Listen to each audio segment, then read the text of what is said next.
বন্ধুরা আজকের ভিডিওতে আমি ডেমনস্ট্রেশন এবং কমিউনিকেশন স্কিল নিয়ে আলোচনা করতে চলেছি। তার আগে বলে রাখি বন্ধুরা, যারা এখনও আমার চ্যানেলকে সাবস্ক্রাইব করেননি তারা করে ফেলুন আরও ভালো ভালো ভিডিওর জন্য, এবং সাথে করে পাশে থাকা বেল আইকনকে ক্লিক করুন সব কটি নোটিফিকেশান সবার আগে পাওয়ার জন্য। তো চলুন বন্ধুরা, শুরু করা যাক আজকের ভিডিওটি।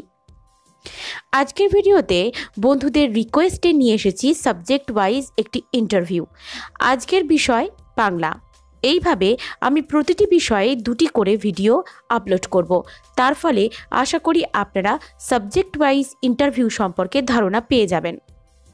তো বন্ধুরা, আজকের ভিডিওতে ডেমনস্ট্রেশন এবং কমিউনিকেশন স্কিলে পঞ্চম শ্রেণীর একটি কবিতা নিয়ে আলোচনা করব। কবিতাটি খুবই মজাদার। কবিতাটির নাম হলো দারোগাবাবু এবং হাবু। তবে বন্ধুরা, কবিতাটি সম্পর্কে বলার আগে অবশ্যই আপনাদেরকে জানাতে চাই যে ডেমনস্ট্রেশন পার্টে কিন্তু অনেক পরীক্ষক থাকতে পারেন, সুতরাং প্রত্যেকটি পরীক্ষকের উত্তর আপনি খুব ভালোভাবে ধৈর্য ধরে দেওয়ার চেষ্টা করবেন। তো চলুন বন্ধুরা, শুরু করা যাক আজকের ভিডিওটি। বন্ধুরা, ডেমনস্ট্রেশন পার্টে কিন্তু আপনাকে পরীক্ষক প্রশ্ন করতে পারেন যে আপনি পঞ্চম শ্রেণীর ভবানীপ্রসাদ মজুমদারের লেখা দারোগাবাবু এবং হাবু কবিতাটি পড়ান। তখন কিন্তু আপনাদেরকে অবশ্যই সুন্দর করে কবিতাটি পড়ে শোনাতে হবে। এখানে কিন্তু আপনি কেমন আবৃত্তি পারেন সেটা কিন্তু শোনা হবে না। আপনি কীরকম পারেন, কীরকম সুন্দরভাবে আপনি শিক্ষার্থীকে পড়াতে পারেন, তাদের ভালো লাগাতে পারেন, সেটা কিন্তু দেখা হবে। সুতরাং আপনাকে কিন্তু বাড়িতেই তার প্রিপারেশন নিয়ে যেতে হবে। সমস্ত কবিতা গদ্য কোথায় কীরকম দাড়ি কমা আছে, প্রশ্নবোধক চিহ্ন আছে, সেরকম বুঝে আপনাকে পড়ে প্র্যাকটিস করে যেতে হবে এবং সেখানে গিয়ে আপনাকে সুন্দর করে পড়াতে হবে। আমি বলে রাখি যে আমি যেহেতু ভূগোল নিয়ে পড়েছি, সেহেতু আপনাদেরকে হয়তো কবিতাটি সুন্দর করে পড়ে বলতে পারবো না, তবু আমি চেষ্টা করছি। ঠিক আপনারা কিভাবে পড়বেন সেটা আমি বলে দিই। দারোগাবাবু এবং হাবু, ভবানীপ্রসাদ মজুমদার। থানায় গিয়ে সেদিন ভোরে বললে কেঁদে হাবু, নালিশ আমার মন দিয়ে খুব শুনুন বড়বাবু। চারজন ভাই আমরা একটা ঘরেই থাকি, দুঃখে আমি সারা দিন রাত ভগবানকে ডাকি। বড়দা ঘরেই 7টা বেড়াল, পোষেন ছোট বড়, মেজদা পোষেন 8টা কুকুর, যতই বারণ করো। সেজদা পাগল 10টা ছাগল, রাখেন ঘরেই বেঁধে। গন্ধে তাদের প্রাণ যায় যায়, মরছি কেঁদে কেঁদে। দারোগাবাবু বললে, হাবু তোমরা কি সব ভুলো, সদাই খুলে রাখবে ঘরের জানলা দরজাগুলো। শুনে হাবু বেজায় কাবু, বললে করুণ সুরে, 150 পোষা পায়রা আমার যাবেই যে সব উড়ে। সুতরাং আপনারা নিশ্চয়ই বুঝতেই পারছেন বন্ধুরা, খুব সুন্দর করে পড়ে বলতে হবে। আমি হয়তো আপনাদেরকে খুব সুন্দর করে পড়ে শোনাতে পারলাম না, তবুও চেষ্টা করবেন। আপনারা জানেন, যারা বাংলার শিক্ষক হতে চলেছেন তারা জানেন কিভাবে কি পড়াতে হয়, সেরকমভাবে আপনারা পড়ে শোনাবেন। শুধু পড়ে শোনালেই হবে না, কবিতাটির প্রত্যেকটি অর্থ আপনাদেরকে জেনে দিতে হবে। তার সঙ্গে এর কোনো যদি সমার্থক শব্দ থাকে তাহলে সেটা জেনে যেতে হবে। এর মধ্যে থাকা ছোট ছোট প্রশ্নগুলো আপনাদেরকে জেনে যেতে হবে।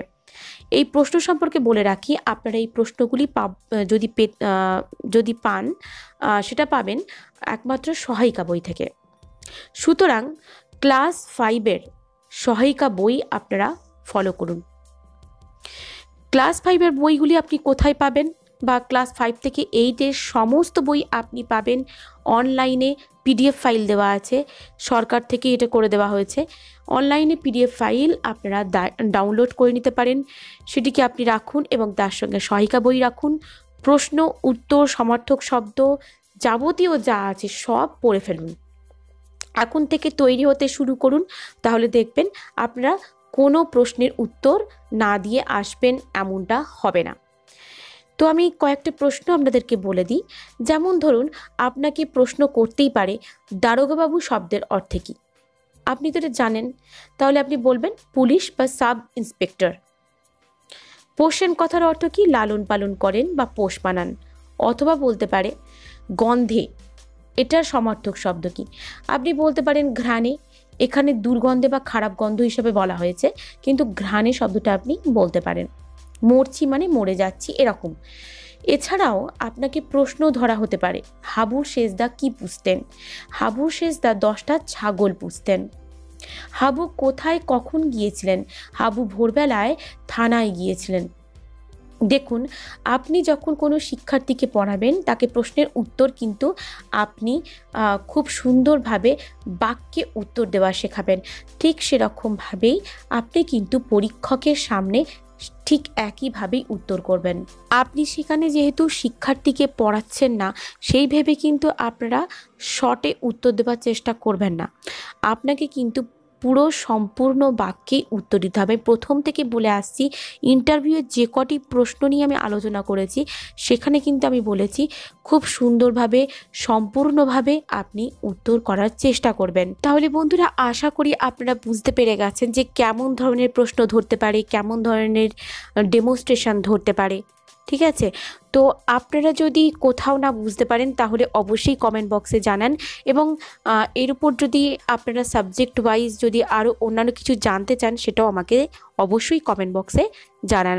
তো আজকের ভিডিওটি কেমন লাগলো বন্ধুরা অবশ্যই কমেন্ট বক্সে লিখুন, এবং কোনো প্রশ্ন জানার থাকলে অবশ্যই জানান, আমি উত্তর করার অবশ্যই চেষ্টা করব। ভালো থাকবেন বন্ধুরা, অবশ্যই আমার ভিডিওর জন্য অপেক্ষা করবেন বন্ধুরা। ধন্যবাদ।